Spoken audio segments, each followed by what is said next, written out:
మీకు ఈ వీడియో నచ్చినట్లయితే లైక్ చేయండి, సబ్స్క్రైబ్ చేయండి. వాళ్ళ అన్నయ్యనైతే లాయర్ దగ్గరికి వస్తూ ఉంటాడు. అక్కడున్న లాయర్ సత్యను చూసి ఒక్కసారిగా షాక్ అయిపోతూ ఉంటాడు. ఏంటమ్మా ఇంత వేరం వచ్చేసి ఉంటావు? ఇంకా 6 నెలలు అవ్వాలి కదా! 6 నెలలు అవ్వకుండానే ఇప్పుడే వచ్చేసావు అని అడుగుతూ ఉంటాడు. ఆ మాటలు వినగానే అక్కడున్న సత్య వాళ్ళ అన్నయ్య మాత్రం ఏంటి ఇతను ఇలా మాట్లాడుతున్నాడు చెప్పేసి ఒక్కసారికి షాక్ అయిపోతూ ఉంటాడు. ఇంతలో అక్కడున్న సత్య మాత్రం ఏంటి ఇతను అన్నయ్య ముందుట బయట పెట్టేసేలా ఉన్నాడు. ఇప్పుడు ఇతను ఎలాగైనా బయట పెట్టకుండా ఉండాలి. నా విడాకుల విషయాన్ని ఆపాలి అని అనుకుంటూ ఉంటుంది.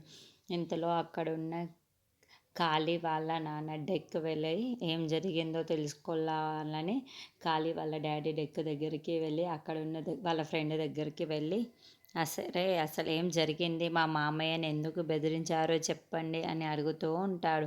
ఆ మాటలు అక్కడున్న వాడు మాత్రం మీ మామయ్యను బెదిరించడానికి గల కారణం ఆ రోజు సత్య కాళీని కొట్టింది కదా, అందుకే ఆ పగని మైండ్లో పెట్టుకొని ఎలాగైనా తనని బుద్ధి చెప్పాలని వాళ్ళ మామయ్యని మీ మామనైతే బెదిరించారురా అని ఇదంతా చెప్పేసి అంటూ ఉంటాడు.